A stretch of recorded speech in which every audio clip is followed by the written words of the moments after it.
GS मस्ती by professor Satish Tiwari YouTube channel पर आपका बहुत बहुत स्वागत है। तो चलिए आज के इस वीडियो में हम आपको प्रेरित करना चाहेंगे कि आप जो है अपने जीवन को अच्छी तरह से पढ़ लिख कर अपने जीवन को सजाएं संवारें, ठीक है। क्योंकि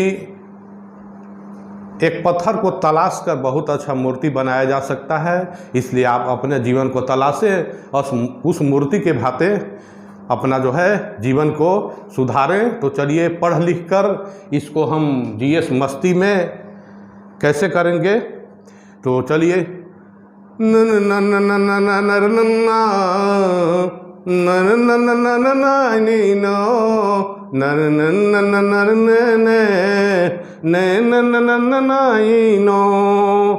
पढ़ लिखे में जो मनवा रमाई हो, पढ़ लिखे में जो मनवा रमाई हो, पढ़ लिखे में जो मनवा रमाई हो, पढ़ लिख कर वो महान बन जाई हो, पढ़ लिख कर ओ महान बन जाई हो, पढ़े लिखे में जो मनवा रमाई हो, पढ़े लिखे में जो मनवा रमाई हो, पढ़े लिखे में जो मनवा रमाई हो, पढ़े लिखे में जो मनवा रमाई हो, पढ़े लिखे में जो मनवा रमाई हो। चलिए तो पढ़ने लिखने में अपने मन को लगाइए। आइए आज के इस वीडियो में हम चलते हैं। अगला जो हमारा बिंदु है प्रधानमंत्री, ठीक है। प्रधानमंत्री के बारे में आज हम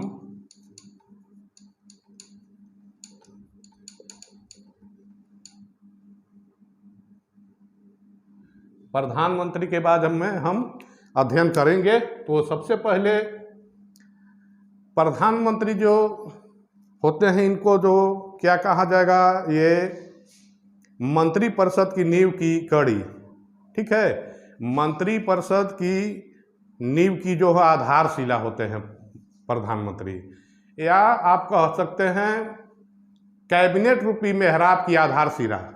कैबिनेट रूपी मेहराब की आधारशिला अर्थात वे आधार जिस पर सभी जो व्यवस्था टिकी होती है, ठीक है। जैसे हमने पढ़ा राष्ट्रपति के बारे में, कार्यपालिका का जो प्रधान होते हैं, लेकिन ये कार्यपालिका का नाम मात्र का प्रधान होते हैं। वास्तविक प्रधान जो होते हैं प्रधानमंत्री होते हैं, अर्थात जितने भी कार्य होते हैं प्रधानमंत्री के द्वारा किए जाते हैं, ठीक है। तो इस शासन व्यवस्था में प्रधानमंत्री का स्थान महत्वपूर्ण है, जैसा कि आप जानते हैं प्रधानमंत्री के बारे में, ठीक है। और चलिए हम आगे आते हैं इनके नियुक्ति के बारे में, ठीक है। तो नियुक्ति का वर्णन आर्टिकल 75(1) में वर्णित है। इसको कौन करेंगे नियुक्त? राष्ट्रपति, ठीक है। राष्ट्रपति नियुक्त करेंगे, पद और गोपनीयता की शपथ राष्ट्रपति दिलवाएंगे, ठीक है। लेकिन ये जो है राष्ट्रपति उन्हीं व्यक्ति को पद एवं गोपनीयता की शपथ दिलवाएंगे जो जिनको लोकसभा में बहुमत मिला हो, अर्थात लोकसभा के बहुमत दल के ये नेता को प्रधानमंत्री चुना जाता है, ठीक है। तो राष्ट्रपति इनको पद और गोपनीयता की शपथ दिलवाएंगे। तो नियुक्ति का ये 75(1) आर्टिकल में वर्णित है। और देखिए, और क्या ऐसे भी व्यक्ति प्रधानमंत्री के पद पर चुने जा सकते हैं जो किसी भी सदन का सदस्य हो। ऐसा नहीं है कि लोकसभा के ही सदस्य हो, वो किसी भी सदन के सदस्य हो सकते हैं। और किसी भी व्यक्ति को प्रधानमंत्री चुना जा सकता है, लेकिन उनको 6 महीना के भीतर किसी भी सदन का सदस्य होना चाहिए। या तो लोकसभा का सदस्य हो या राज्यसभा का, अर्थात 6 महीने के भीतर उनको चुनाव को जीत जाना है। ठीक है, चुनाव आप देखते हैं आजकल प्रधानमंत्री या किसी व्यक्ति का, आजकल देखिएगा नेताजी लोग चुनाव तो खूब आप लोग देखते हैं, चुनाव में प्रचार प्रसार खूब होगा और आपका खूब महत्व रहेगा, क्योंकि जनता द्वारा चुने जाते हैं। लेकिन आजकल देखते हैं हमारे नेताजी लोग जीत जाने के बाद फिर पता नहीं, जब वो आते हैं तो देखते हैं रोड में लगता है जो कोई इंद्र ऊपर से उतर रहे हैं, पूरा रोड खाली हो जाएगा, पूरा लगेगा जो आदमी को ढकेल दिया जाएगा रोड पर, सायरन बजेगा लाल। इस तरह से आजकल नेता का महत्व है, आप लोग देख रहे हैं जैसा।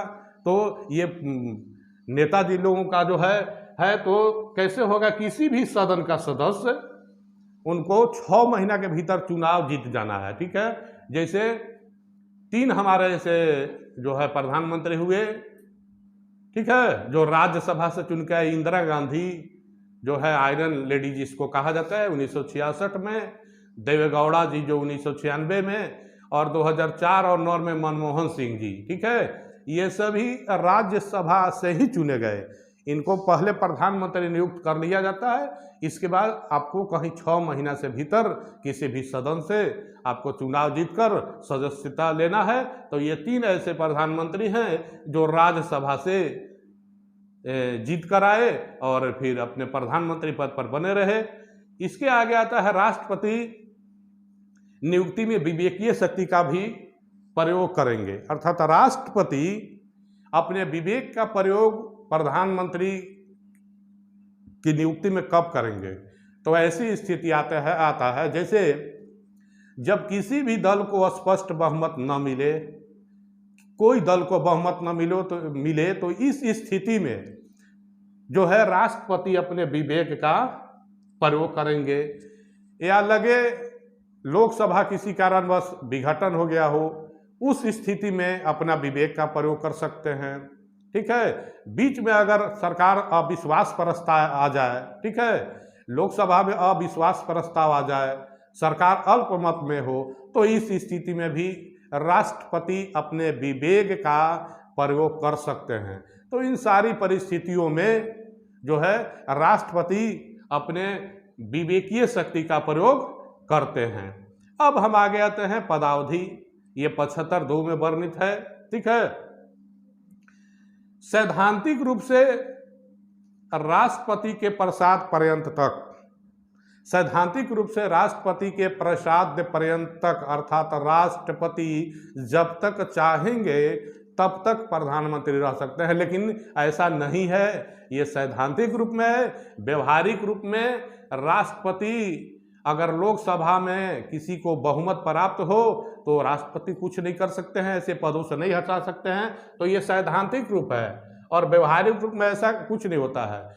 ठीक है ना, लोकसभा में बहुमत उनको प्राप्त हो तो राष्ट्रपति कैसे किसी को पद से हटा सकते हैं। तो ये ऐसा व्यवहारिक रूप में नहीं होता। ठीक है, हाँ, प्रधानमंत्री अपने पद से इस्तीफा दे दें और कोई ऐसी परिस्थिति आए तब राष्ट्रपति जो है क्या करते हैं, उनके पद से हटा सकते हैं। तो ऐसे पद की जो अवधि 5 वर्ष होती है। ठीक है ना, प्रधानमंत्री पद की अवधि 5 वर्ष।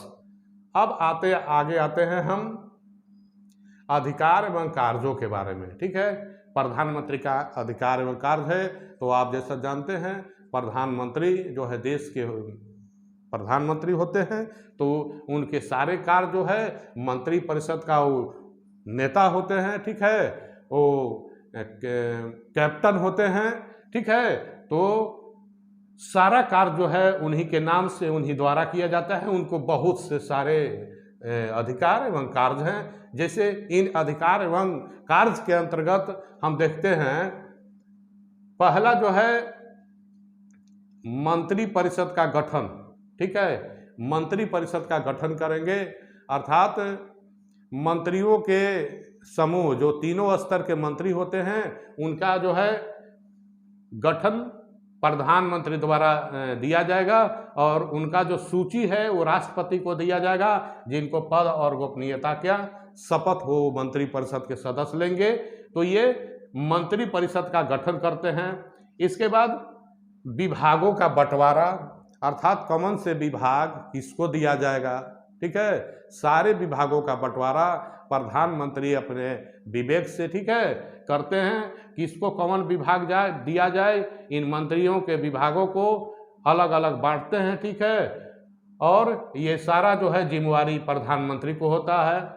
इसके आगे मंत्री को हटाना, किसी मंत्री को अगर हटाना हो, पदच्युत करना हो, ठीक है, या किसी दूसरे विभाग में मंत्री को दूसरे विभाग देना हो, तो ये सारा जो कार्य किसके द्वारा किए जाएंगे, प्रधानमंत्री के द्वारा। इसके आगे आएगा मंत्रिमंडल बैठक की अध्यक्षता। मंत्रिमंडल अर्थात कैबिनेट, अर्थात कैबिनेट स्तर के जो मंत्री होते हैं, किसी भी निर्णय लेने के लिए जो आपात बैठक भी मंत्रिमंडल का बुलाया जाता है, तो इसकी अध्यक्षता हमारे प्रधानमंत्री करेंगे, ठीक है। तो मंत्रिमंडल के जो निर्णय होंगे, उनके निर्णय होंगे, तो ये मंत्रिमंडल की बैठक की अध्यक्षता भी करते हैं। इसके आगे विदेश नीति का भी निर्धारण, विदेशों में जो संबंध होते हैं, ठीक है, विदेश नीति क्या होता है, इसके लिए अलग एक हमारे मंत्री नियुक्त होते हैं, विदेश मंत्री, ठीक है। तो विदेश नीति का निर्धारण, अर्थात विदेशों से हमारा दूसरे देशों से संबंध कैसा होगा, इन सारे नीतियों के बारे में प्रधानमंत्री अपना निर्णय लेते हैं। अर्थात विदेश नीति का भी निर्धारण प्रधानमंत्री के द्वारा किया जाता है। इसके बाद सत्र 17 सावन के लिए राष्ट्रपति को परामर्श, ठीक है, कब सत्र शुरू हो रहा है, कब 17 सावन हो रहा है, ये राष्ट्रपति को इस मामले में परामर्श देते हैं। जैसे साल में 2 बैठक होना है, 2 सत्र होना है, अर्थात 6 महीना से ज़्यादा बीच में अंतराल नहीं होना चाहिए। तो ये सत्र और 17 साल के लिए राष्ट्रपति को परामर्श भी करते हैं।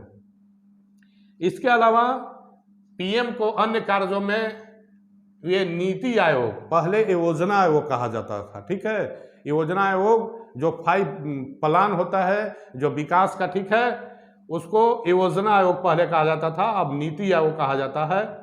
तो ये नीति आयोग के अध्यक्ष होते हैं। राष्ट्रीय विकास परिषद का भी, अंतर्राज्यीय परिषद, जल संसाधन, सभी का ये अध्यक्ष होते हैं।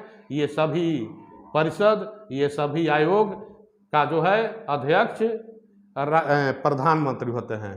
प्रधानमंत्री का अर्थात ये सारे अधिकार, अर्थात इसके अलावा भी अधिकार और कार्य होते हैं, सभी निर्णय प्रधानमंत्री के द्वारा लिए जाते हैं। मंत्री परिषद और मंत्री, अगर मंत्री परिषद भंग हो जाता है, ठीक है, तो प्रधानमंत्री उस समय अपने पद पर बने नहीं रह सकते हैं। तो मंत्री परिषद और मंत्रिमंडल पर ये निर्भर होते हैं। और इसके आगे हम देखेंगे कुछ प्रमुख बातें जो इससे संबंधित है। जैसे जवाहरलाल नेहरू, लाल बहादुर शास्त्री और इंदिरा गांधी,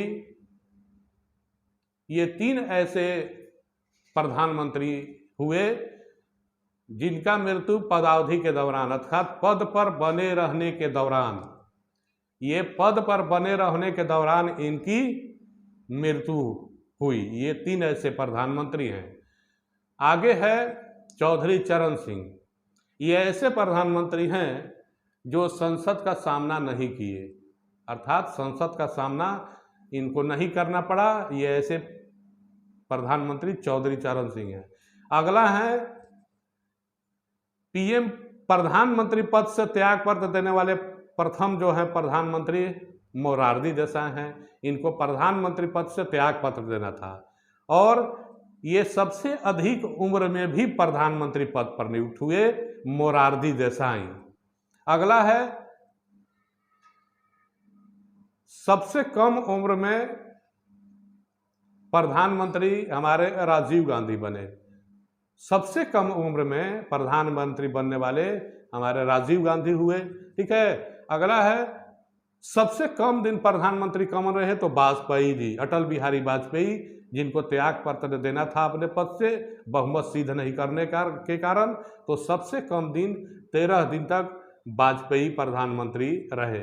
अगला है 6 ऐसे प्रधानमंत्री हुए जो कभी मुख्यमंत्री पद पर भी उनकी नियुक्ति हुई थी। अर्थात वो किसी राज्य के मुख्यमंत्री भी पहले रह चुके थे, बाद में वे प्रधानमंत्री बने। तो 6 ऐसे प्रधानमंत्री हैं जिनका नाम है देसाई, ठीक है, मोरारजी देसाई जी, चौधरी चरण सिंह, बीपी सिंह, नरसिम्हा राव, देवेगौड़ा और नरेंद्र मोदी जी। ये 6 ऐसे प्रधानमंत्री हैं जो पहले किसी राज्य के मुख्यमंत्री थे। अगला है व्यक्ति क्रम में मोदी जी जो हैं 15वें प्रधानमंत्री हैं भारत के, क्योंकि इसके पहले 2 बार इंदिरा गांधी जी और गुलजारी लाल नंदा, और इसके आगे जो है अटल बिहारी वाजपेयी, ठीक है। इसलिए ये 2 बार प्रधानमंत्री बने हैं। इसलिए व्यक्ति क्रम में मोदी जी का स्थान 15वें प्रधानमंत्री के रूप में है। अगला है सर्वप्रथम लोकसभा में अविश्वास प्रस्ताव, ठीक है, जवाहरलाल नेहरू के विरुद्ध लाया गया था। लोकसभा में सर्वप्रथम अविश्वास प्रस्ताव जवाहरलाल नेहरू जी के विरुद्ध लाया गया था। इसके आगे है प्रमुख बातों में अविश्वास प्रस्ताव पारित होने पर सबसे पहले, अर्थात अविश्वास प्रस्ताव लोकसभा में लाया गया था बीपी सिंह जब प्रधानमंत्री थे, तो उन्होंने वे विश्वास मत सदन में नहीं जीत पाए थे, ठीक है, तो उन्होंने अपने पद से त्याग पत्र दिया था। आगे है मोरारजी देसाई जी। मोरारजी देसाई जी देश के पहले गैर कांग्रेसी प्रधानमंत्री थे। सबसे पहले गैर कांग्रेसी प्रधानमंत्री मोरारजी देसाई थे। तो इस तरह ये प्रधानमंत्री के बारे में आज हम लोग जो है इस वीडियो में अध्ययन किया, ठीक है। और ये इस पद से संबंधित, ये प्रधानमंत्री से संबंधित जो है मुख्य बातें जो यही है, ठीक है। इसके अंतर्गत फिर हम आगे वस्तुनिष्ठ प्रश्नों का अध्ययन करेंगे, ठीक है। ये लोकतंत्र के आधार स्तंभ को हम इस कड़ी को, इस बिंदु को अध्ययन करने के बाद वस्तुनिष्ठ प्रश्नों का अध्ययन करेंगे, फिर आगे हम चलेंगे। तो चलिए जीएस मस्ती में यूट्यूब चैनल पर जो है आप लाइक करें, शेयर करें, सब्सक्राइब जरूर करें। धन्यवाद। जय हिंद, जय विद्या।